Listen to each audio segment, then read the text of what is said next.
Jadi sangat tidak mungkin Muhammadiyah ini bisa berdiri di Yogyakarta yang menjunjung tinggi nilai kultural ketika Kiai Haji Ahmad Dahlan menolak kultural. Ya. Sangat tidak mungkin Muhammadiyah bisa berdiri di Yogyakarta ketika Kiai Haji Ahmad Dahlan tidak melakukan pendekatan kultural.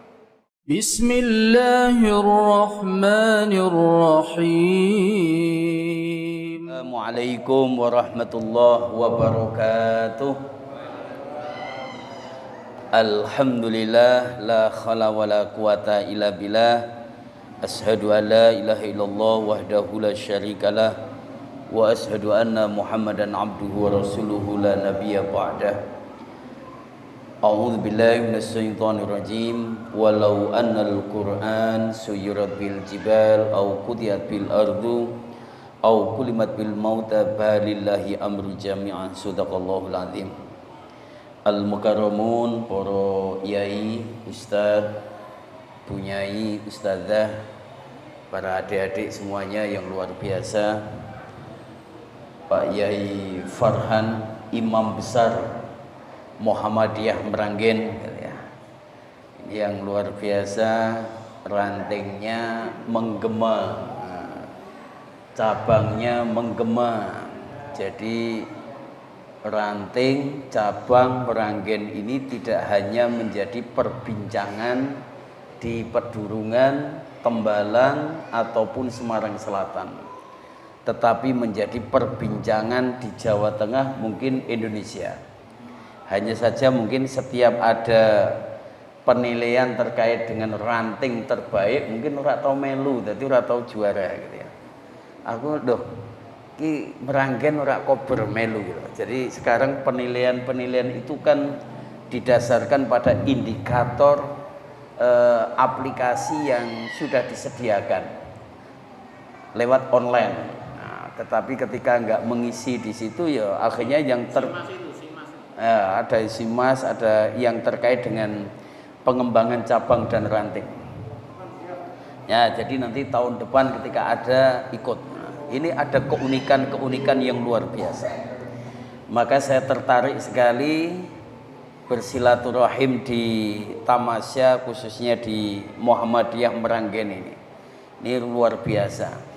Tidak melihat dari sisi kuantitasnya saja, tapi dari sisi kualitasnya luar biasa. Kuantitas mungkin iso dihitung, jadi jumlah anggota Persyarikatan Muhammadiyah di Meranggen mungkin bisa dihitung jumlahnya. Ya, 100, 1000, 100 apa 1000 atau 1 juta. Nah, jadi luar biasa. Tetapi amal usaha yang telah dibangun luar biasa. Nah, inilah brand yang barangkali harus kita pertahankan. Jadi ketika baginda Rasul Muhammad SAW ini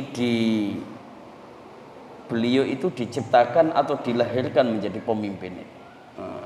Jadi beliau itu sejak lahir, dilahirkan di muka bumi ini sudah ada tanda-tanda kepemimpinannya. Jadi tidak perlu ada proses pencitraan atau pengkondisian terhadap baginda Rasul Muhammad SAW. Beliau sudah menjadi top of leader, jadi menjadi leader ya, kepemimpinan yang luar biasa. Nah, beda sekali mungkin kepemimpinan di era sekarang. Di era sekarang itu kan kepemimpinan lebih banyak diciptakan dan dikondisikan.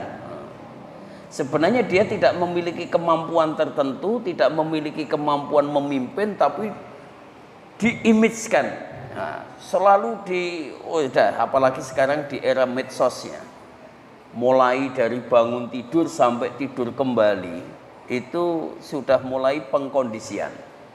Dan yang di-share adalah sesuatu hal yang sing apik-apik gitu. Nek pas nyeneni ojo nganti kowe nge-share pas aku lagi ngamuk ya. Jadi yang di-share masuk Instagram, masuk TikTok, masuk Twitter, masuk YouTube, semuanya adalah sing apik-apik saja. Nah, dan yang diterima oleh masyarakat adalah yang baik-baik saja. Padahal sebenarnya dia tidak punya kapasitas, tidak punya kapabilitas, dan tidak punya kualitas sebenarnya.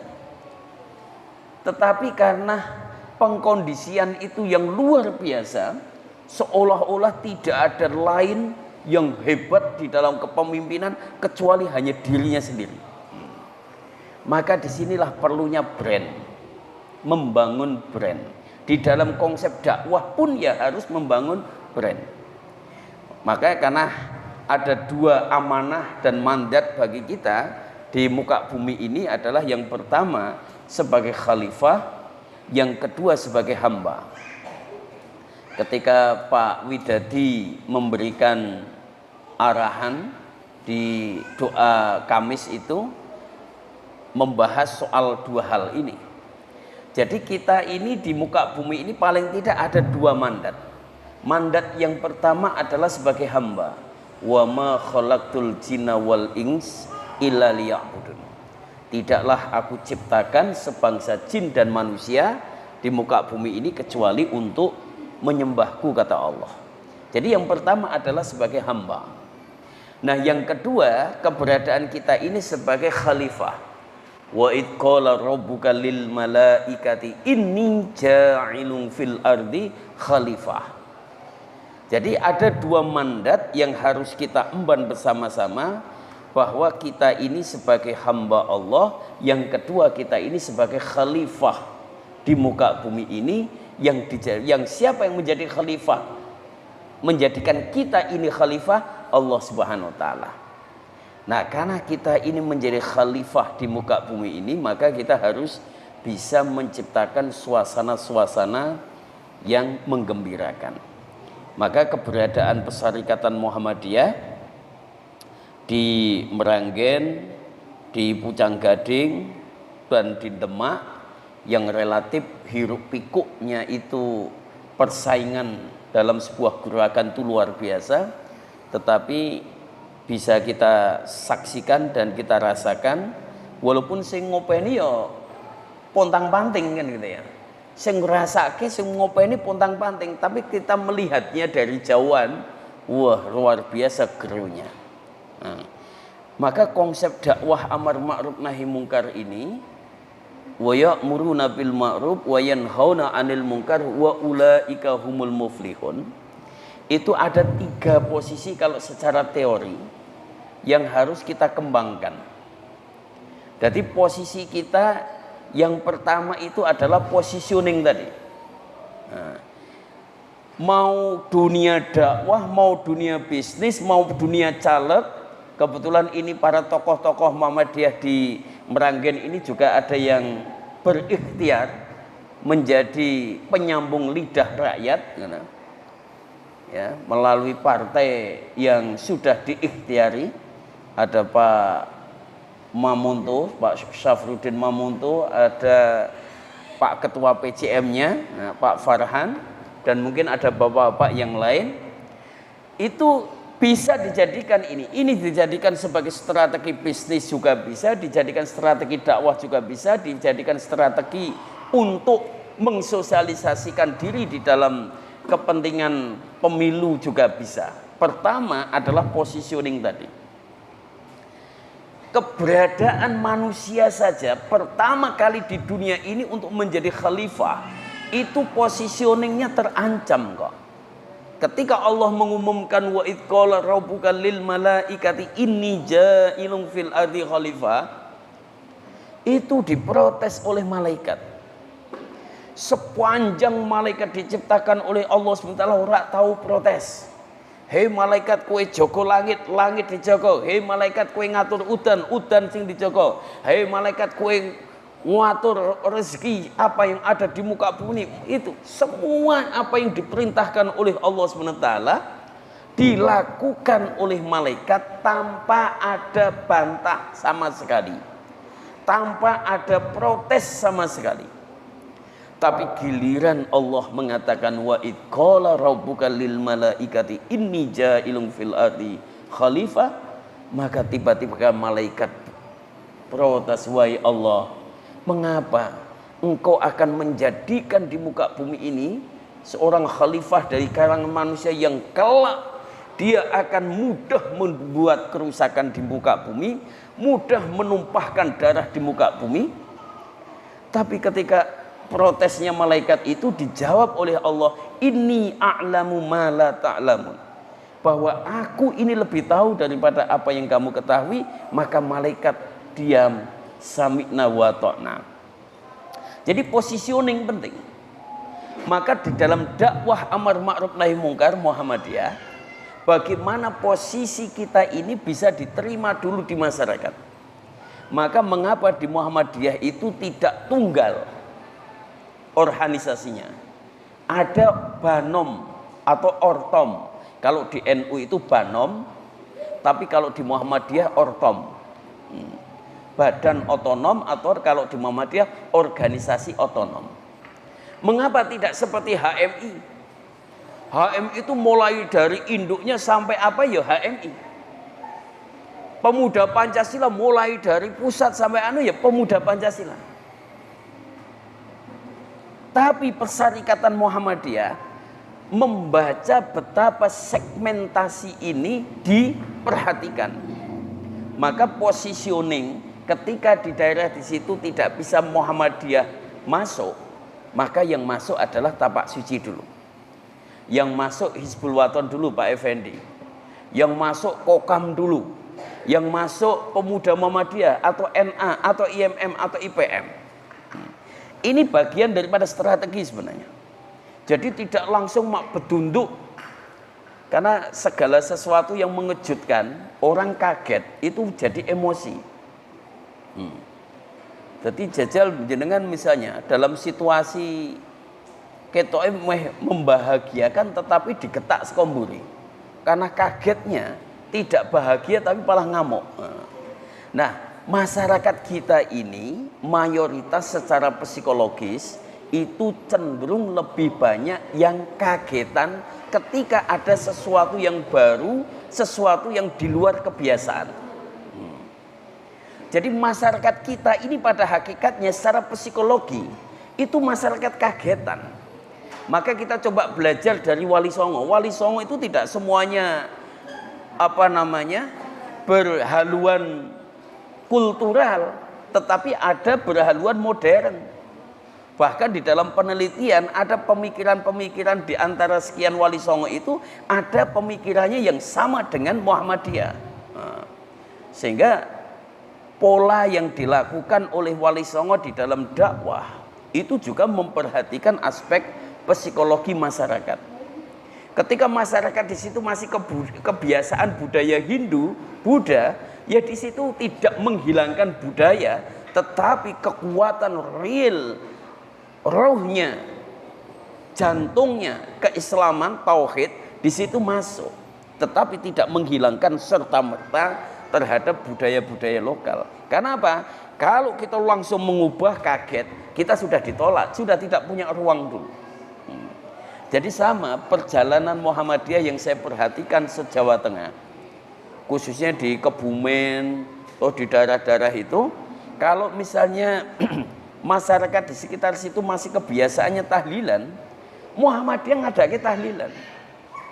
Tetapi tahlil yang diselenggarakan oleh Muhammadiyah harus memiliki nilai beda. Ada bedanya. Apa? Penguatan tausiahnya, pencerahannya juga harus dilakukan. Kalau di situ bahkan saya dapat ilmu dari Pak Yai Tafsir. Ketika saya jadi ketua pemuda Muhammadiyah itu diminta ketika mauludan gini, suruh membuat festival Al-Barjanji. Waduh, pemuda Muhammadiyah. Pemuda Muhammadiyah mbok nggawe festival berjanji. Loh Pak, Muhammadiyah kan tidak pernah ada berjanjian di Baan. Enggak, ambil Al-Barjanji ini sebagai karya sastra. Jadi membaca Al-Barjanji bukan sebagai kitab yang disucikan, kitab yang dibuat ritual, bukan. tetapi itu sebagai karya sastra. Nah, dari berbagai rangkaian lika-liku termasuk bagaimana kita, intinya adalah bagaimana positioning kita ketika kita mau dakwah di suatu daerah. Kita harus memperhatikan aspek positioning kita, yang penting bisa masuk dulu. Nah, yang kedua, diferensiasi. Setelah kita masuk, kita bisa mewarnai suatu keadaan di sekitar kita. Baru kita ini ketika sudah mapan, oh duwe Pak Farhan, oh duwe konco-konco sedulur jamaah, ono pemudane, ono tapak sucine, ono IMM, ono apa. Lah, baru kita tunjukkan nilai diferensiasi. Nah, kalau kita ujuk-ujuk lagi wong telu, kok ujuk-ujuk langsung menunjukkan diferensiasi, menunjukkan perbedaan, maka kita langsung dihancurkan. Pengalaman yang ada di kota Semarang ya, kita gagal membuat masjid. Di Pesyarikatan Muhammadiyah itu gagal membuat masjid karena langsung berlabel Muhammadiyah.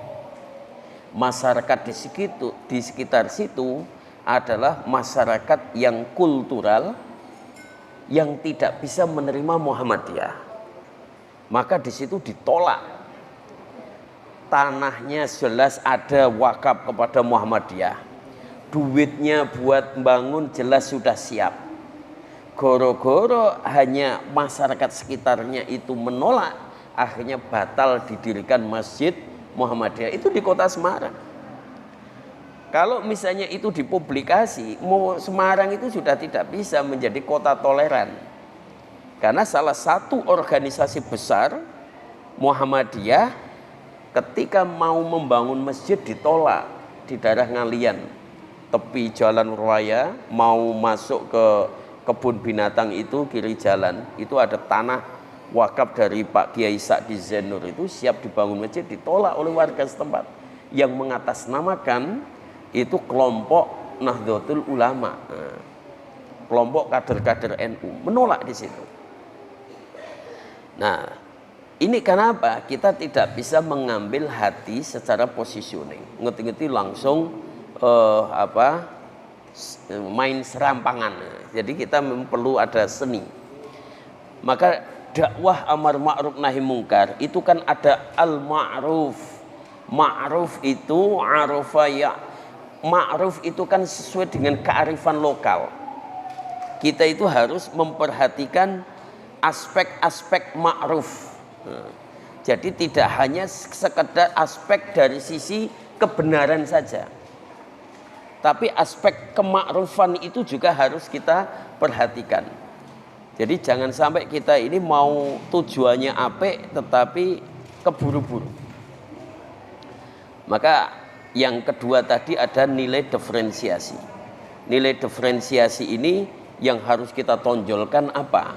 Oh, Pesyarikatan Muhammadiyah ini memiliki ciri khas sebagaimana yang kita ketahui bersama adalah salah satunya adalah gerakan tajdid, pembaharuan. Dan kita ini adalah organisasi yang modern. Dan organisasi kita ini adalah melayani dari berbagai aspek. Maka kalau di dalam teori membangun branding itu kan ada struktural, ada kultural, ada spiritual. Jadi membangun brand dakwah kita ini ada 3 kekuatan. Kekuatan struktural, yakni kekuatan jam'iyah, organisasi. Ada kekuatan kultural, yakni kekuatan jamaah. Dan yang ketiga adalah kekuatan spiritual, bagaimana amaliyah ubudiyah yang kita lakukan. Jadi Muhammadiyah akan terlihat memiliki gerakan yang sesungguhnya sebagai gerakan dakwah, itu secara struktur kita sudah oke. Tidak ada aset atas nama pribadi AM Juma'i, atas nama Pak Farhan, atas nama Mas Sultan, nggak ada. Semua mulai TK sampai perguruan tinggi atas nama Pesyarikatan Muhammadiyah. Mulai dari klinik sampai rumah sakit atas nama Pesyarikatan Muhammadiyah. Bahkan sampai pemakaman Husnul Khotimah. Kalau sini pemakaman namanya apa, Pak? Nah, pemakaman itu juga atas nama amal usaha milik Pesyarikatan. Jadi tidak ada amal usaha langsung atas nama Muhammadiyah, itu atas nama ya pribadi-pribadi enggak, Pak? Enggak ada. Maka secara struktural kekuatan Muhammadiyah tak tertanding.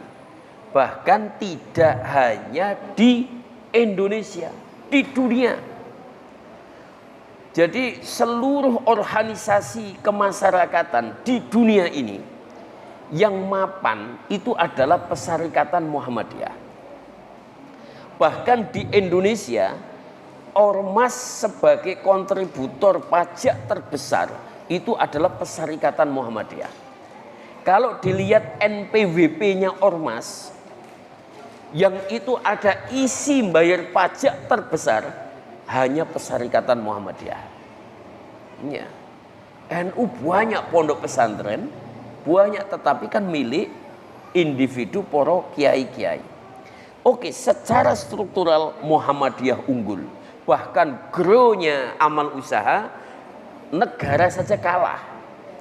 Negara Kesatuan Republik Indonesia, Republik kita ini itu hanya punya perguruan tinggi itu 133 tok. Sedangkan Muhammadiyah itu sudah memiliki perguruan tinggi itu lebih dari 170. Jadi lebih banyak Pesyarikatan Muhammadiyah.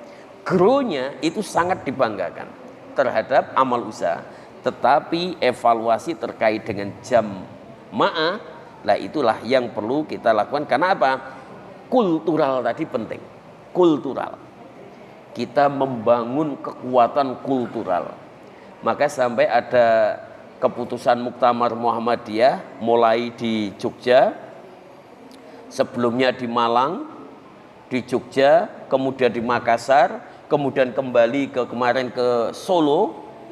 Itu salah satu penekanan perlunya Muhammadiyah mengembangkan dakwah kultural. Dakwah kultural itu bukan berarti kita ini membaur lebur begitu saja dengan kultur yang ada, enggak. Tetapi bagaimana kita itu juga menghormati kultur. Jadi Muhammadiyah itu puritan, kembali kepada Al-Quran dan hadis, tetapi Muhammadiyah itu juga kultural. Jadi sangat tidak mungkin Muhammadiyah ini bisa berdiri di Yogyakarta yang menjunjung tinggi nilai kultural ketika Kiai Haji Ahmad Dahlan menolak kultural. Ya. Sangat tidak mungkin Muhammadiyah bisa berdiri di Yogyakarta ketika Kiai Haji Ahmad Dahlan tidak melakukan pendekatan kultural. Ketika itu Kiai Dahlan sowan di hadapan Sinuwun, mohon restu atas berdirinya Pesyarikatan Muhammadiyah. Itu bagian daripada kultur. Jadi kultur itu tidak hanya seni budaya wayang atau jatilan atau apa, enggak. Tetapi budaya unggah-ungguh silaturahmi itu adalah bagian daripada kultur yang dijunjung tinggi oleh Kiai Haji Ahmad Dahlan. Jadi menggawe Pesyarikatan Muhammadiyah itu sowan di hadapan Sinuwun. Maka di saat Milad Muhammadiyah 1 Akbat di Yogyakarta ada 3 tokoh yang diberi penghargaan oleh Pesyarikatan Muhammadiyah. 1 Hamengkubuwono, 2 Nakamura, 3 Romani. Hamengkubuwono karena telah memberikan restu atas berdirinya Pesyarikatan Muhammadiyah. Kemudian Nakamura karena konsisten melakukan penelitian tentang Pesyarikatan Muhammadiyah. Kemudian Kiai Romani, seorang tokoh NU yang rela ikhlas mewakafkan kepada panti asuhan Muhammadiyah. Jadi Kiai Romani itu seorang tokoh NU tapi rumahnya berada di Singosari, nyebrang sedikit adalah panti asuhan Muhammadiyah ketika itu di Wonotri. Iki mesake masa depannya anak panti. Nah, kalau anak panti ini tidak dibuatkan unit usaha, nanti ke depan itu sumbernya dari mana? Akhirnya Kiai Romani mengusulkan ada rumah sakit, terus kemudian bangunan wakaf bangunan itu dari Kiai Romani. Jadi Kiai Romani itu tidak mewakafkan tanah seluas itu, tetapi mewakafkan bangunan, dan itu menjadi ide dasar mengapa Muhammadiyah punya mendirikan rumah sakit itu. Nah, ketika milad Muhammadiyah 1 abad itu, di 3 orang tokoh itu diberikan penghargaan di situ. Nah, ini kultural. Kita perlu pendekatan saling silaturahim. Dulu ketika saya masih kecil, nek bodo itu kan ujung-ujung. Rumah dari silaturahim rumah satu sampai ujung sini sampai ujung sana. Ketika salah satu rumah orang yang tidak saya kunjungi ketemu ning dalan itu pakai wohe beban ra karuan. Beban, aku belum silaturahim ke. Jadi nek meh ketemu melipir, mergo izin ketemu. Tapi sekarang kan tambah beban. Cukup WA. Nah, seorang santri, anggota PCM, anggota PRM, ora sowanan ning gone Pak Yai Farhan. Cukup WA, mohon maaf lahir dan batin. Kadangkala bahasane puitis ngono gitu. Nah, ternyata gawe ya enggak sing gawe Pak Effendi. Kemudian di WA ke Pak Joko. Pak Joko kalimat itu utuh ganti jenenge Pak Joko tok, di WA ke Pak Farhan. Pak Farhan kemudian diganti tok, dikirim Pak Effendi balik meneh. Loh, iki tulisanku. Tapi ngisore kok Pak Farhan gitu. Lagi nek dalam dunia kampus plagiat ya Mas ya. Nah, jadi betapa silaturahim penting, kultural penting. Jadi supaya Muhammadiyah remboko. Ini kemarin kan menjadi keprihatinan ya, dengan adanya ser-serannya Denny JA, itu bisa dijadikan sebuah tamparan bagi Muhammadiyah, bisa dijadikan itu sebagai pelecehan terhadap Muhammadiyah, bisa itu sebagai jamu bagi Muhammadiyah, tinggal bagaimana kita menyikapi. Walaupun itu yang disurvei di mana, siapa objeknya, subjeknya di mana ya, mosok Muhammadiyah 5%, NU 54%. Waduh ra karuan. Nah, ewadene apapun itu, kita harus mengambil itu sebagai cambuk bagi kita. Mengapa Muhammadiyah tidak remboko sedangkan amal usahanya remboko? Sekolahan TK kita bertambah tiap tahun. SD kita, SMP kita, perguruan tinggi kita, rumah sakit kita tiap tahun bertambah. Bahkan aset kita itu tiap tahun bertambah. Tetapi mengapa jamaah tidak bertambah? Bahkan gerakan filantropi, gerakan sosial Muhammadiyah itu tiap tahun tidak pernah berhenti. Ketika ada COVID, berapa triliun dana Muhammadiyah yang dikeluarkan? Ketika ada kegiatan musibah bencana, berapa miliar uang yang dikumpulkan Muhammadiyah di lingkungan Jawa Tengah saja. Lazismu setiap menghimpun dana Jawa Tengah tertinggi se-Indonesia. Tapi mengapa kok tidak berefek terhadap penambahan jumlah anggota?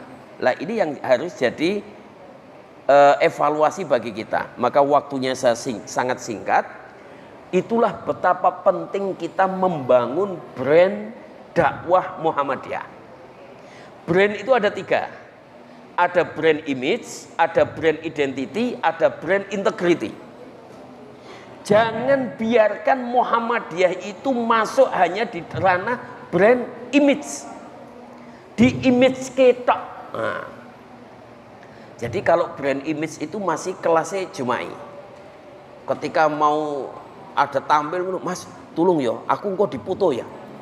Tolong ya, aku engko dipoto saka kanan kiri ya, supaya di brand image kan. Tapi kalau sudah menjadi brand identity naik kelas, tanpa saya minta, ini sudah disuting misalnya, sudah ada yang moto misalnya. Apalagi kalau sudah masuk brand integrity, itu sudah tertinggi, maka orang sudah rebut pingin foto kepada tokoh tersebut. Nah, Muhammadiyah ini perlu dinaikkan tingkat brand Persyarikatan Muhammadiyah ini menjadi brand integrity, brand yang bisa dipercaya, percaya dalam segala hal. Kadang-kala orang itu bisa nerima ekonominya Muhammadiyah, pendidikannya Muhammadiyah, rumah sakitnya Muhammadiyah, pelayanan sosial Muhammadiyah, bantuan sembakonya Muhammadiyah, tetapi kon pengajian Muhammadiyah, kon ngaji Muhammadiyah belum mau. Gelem tekone Muhammadiyah nek lagi jenengan kei girik ana bantuan sembako saka Pak Farhan, caleg ana saka Pak Safruddin Mamunto kei kupon ngono, lagi deteko wabak masjid ini. Seketika ana jalan sehat karena door prize ana sepeda motor papat, ana umroh, ana apa. Orang berbondong-bondong dong golek kupon. Dan datang sampai ribuan, bahkan sampai lebih dari 30.000 yang datang. Kenapa? Ada iming-iming. Coba nak Muhammadiyah pengajian. Berarti Muhammadiyah belum brandnya itu belum sampai kepada brand integrity. Masih brand image. Maka membangun brand image itu perlu adanya personal brand. Jadi ada yang membangun, oh tokoh Muhammadiyah dimanapun berada, ya harus menunjukkan nilai kebaikan-kebaikan. Karena masyarakat umum itu tidak pernah membuka tarjih, tidak pernah membuka ADART Muhammadiyah, tidak pernah membuka manhaj Muhammadiyah. Yang dia ketahui, yang dia lihat adalah bapak-bapak, adik-adik semuanya yang ada di masyarakat. Wong Muhammadiyah kita ternyata ning nggonku ki apian ya. Lumo. Nah, karena yang dia lihat di masyarakat itu ada orang Muhammadiyah itu yang lumo, yang baikan, yang perhatian, yang aktif ibadah. Tapi di sisi lain, wah ono wong Muhammadiyah ki ternyata wong iki tertutup, wong iki pelit, wong iki ngene-ngene. Di image kan jelek. Kenapa? Ternyata ada tokoh yang di masyarakat dia, ada tokoh Muhammadiyah yang delalah keset, yang delalah pelit, yang delalah ketutup. Jadi yang dia lihat itu baru personel, belum brand Muhammadiyah sesungguhnya. Maka mengapa NU itu sosialisasinya cepat? Hampir semua tokoh-tokoh NU yang terkenal, NU itu sering menampilkan tokoh-tokoh nasional. Pengajian di Simpang 5 itu, kalau hanya sekedar NU tok ngadake pengajian, itu tidak ora iso ngebaki Simpang 5. Tapi giliran dia ngundang tokoh, Habib Syekh, Habib Lutfi, Gus Muafik, Gus Anwar Zahid, siapa tokoh-tokoh yang punya, Gus Miftah, maka jamaah yang datang luar biasa. Maka Muhammadiyah itu perlu sekali tempo seofos mengundang tokoh nasional yang punya daya magnetiknya.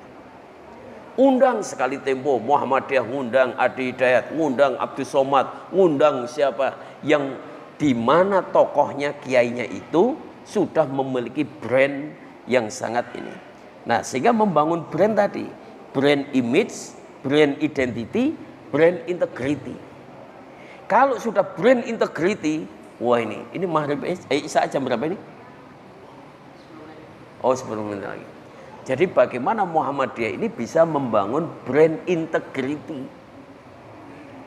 Jadi di positioning tadi, yang kedua diferensiasi, nilai bedanya adalah bagaimana Persyarikatan Muhammadiyah bisa membangun brand integrity. Dengan cara apa? Nilai diferensiasi. Satu tadi, struktural, kultural. Nah, kultural itu kita harus ini. Terus ketiga adalah spiritual. Tokoh Muhammadiyah yo kudu iso mimpin doa. Tokoh Muhammadiyah yo iso ngimami. Jadi jangan sampai image-nya itu seolah-olah nek caleg-caleg, calon DPR, calon bupati, calon wali kota nek njaluk donga ora tau ning Muhammadiyah. Giliran njaluk donga didongake geger ya ning WA gitu ya. Wah gitu ya. Iya. Jadi Maka di Muhammadiyah itu juga perlu ada guru spiritual. Perlu ada guru spiritual. Maka ada zikir-zikir yang perlu dikuasai juga oleh orang-orang Muhammadiyah. Jadi orang Muhammadiyah juga harus ada zikir-zikir yang perlu diajarkan oleh jamaah kita. Wong ada dulu sahabat di era baginda Rasul, ada 3 orang yang punya masalah menghadap baginda Rasul, dijawab oleh Rasul dengan jawaban yang sama, dengan solusi yang sama. Ada yang datang kepada Rasul, wahai Rasul, saya ini udah usia lanjut, sudah melebihi batas usia keremajaan kepemudaan saya, kok saya belum dapat jodoh. Terus Rasul bilang istighfar. Akhirnya tidak lama kemudian, karena istighfarnya sambil ikhtiar, berusaha sambil cari, akhirnya dapat pasangan. Ada juga yang datang lagi, wahai Rasul, saya kok miskin banget dan saya pengangguran, teman-teman saya sudah punya harta, sudah punya pekerjaan. Apa yang harus saya lakukan? Istighfar. Nah, selalu anak muda itu istighfar, kemudian ikhtiar, akhirnya dia punya pekerjaan dan akhirnya dia punya harta. Kemudian datang lagi, wahai Rasul, saya ini sudah nikah, saya belum dikarunia anak. Apa yang harus saya lakukan? Istighfar. Nah, dari berbagai masalah, istighfar, istighfar, istighfar. Nah, artinya kita juga harus bisa memberikan solusi spiritual bagi masyarakat kita. Maka terakhir yang perlu kita inikan, bagaimana membangun brand dakwah kita ini.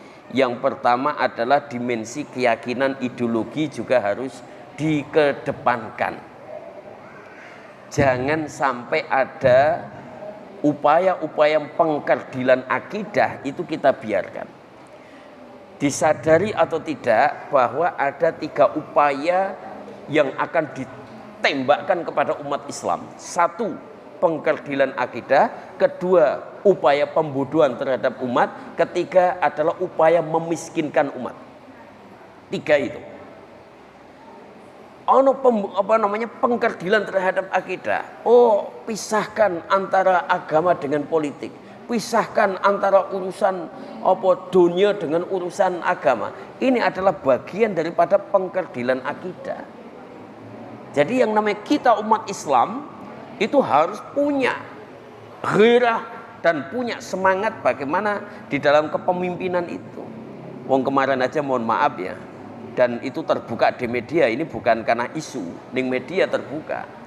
Caleg-caleg yang agama Katolik itu semua dikumpulkan oleh Dewan Gereja. Dan gereja meyakinkan, wahai para jamaah, jangan khawatir, kami juga siap untuk mendukung, kami juga siap untuk menyukseskan. Dan kami tidak akan tinggal diam kalau para kader-kader ini pada berikhtiar menjadi calon legislatif. Mereka saja punya doktrinnya seperti itu. Maka umat Islam itu juga harus menyemangati kepada siapapun kader-kader Muhammadiyah yang berikhtiar. Tetapi ketika sudah didukung, jangan main-main, harus serius. Kunjungan sekarang ini adalah kekuatan silaturahmi. Jadi dimensi kekuatan keyakinan ideologi itu penting. 2, dimensi praksis. Muhammadiyah harus sering praktek di lapangan supaya dikenal oleh masyarakat. Jangan Muhammadiyah itu terlalu tertutup kegiatan hanya di amal usaha sendiri. Saya sering menyarankan kepada teman-teman di Kota Semarang, kalau ada kegiatan jangan hanya, kecuali kalau itu sifatnya Baitul Arqam atau apa yang sifatnya doktrinasi internal, itu kita harus di tempat yang memang harus tertutup. Tetapi ketika itu harus seofos, misalnya kayak pengukuhan, kalau tingkat Jawa Tengah di kantor gubernur, kalau tingkat Kota Semarang di balai kota. Sekalipun pengajian kita hari berMuhammadiyah, ojo hanya di amal usaha Muhammadiyah.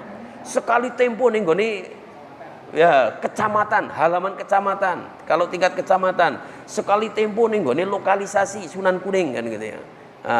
pengajian akbar, tablik akbar di tempat lokalisasi atau tempat yang kira-kira orang tidak ya menganggap Muhammadiyah ono ning kene to. Nah, sekali tempo juga nggarap kaum pesisir. Jadi kita harus praksis dan termasuk posisi-posisi strategis jangan kita tinggalkan. Ketua RT, ketua RW, LPMK, kalau di atasnya rumusan Muktamar Muhammadiyah di Makassar, pantang kader Muhammadiyah menolak jika diamanai sebagai ketua RT, ketua RW. Itu amanah Muktamar di Makassar. Itu sebenarnya keputusan yang sangat cerdas dan harus kita kembangkan. Ing atase ketua RT, ketua RW saja tidak boleh menolak, apalagi nek dicalonke bupati. Apa meneh nek calonke wali kota, apa meneh nek calonke gubernur atau presiden, maka kader Muhammadiyah tidak boleh menolak. Karena itu forum strategis dakwah kita. Ya. Sudah ada ya? Ya, tanda tangan iki payu.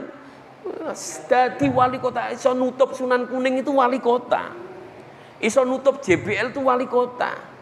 Iso nutup Doli terbesar se-Asia, itu tanda tangannya Risma wali kota.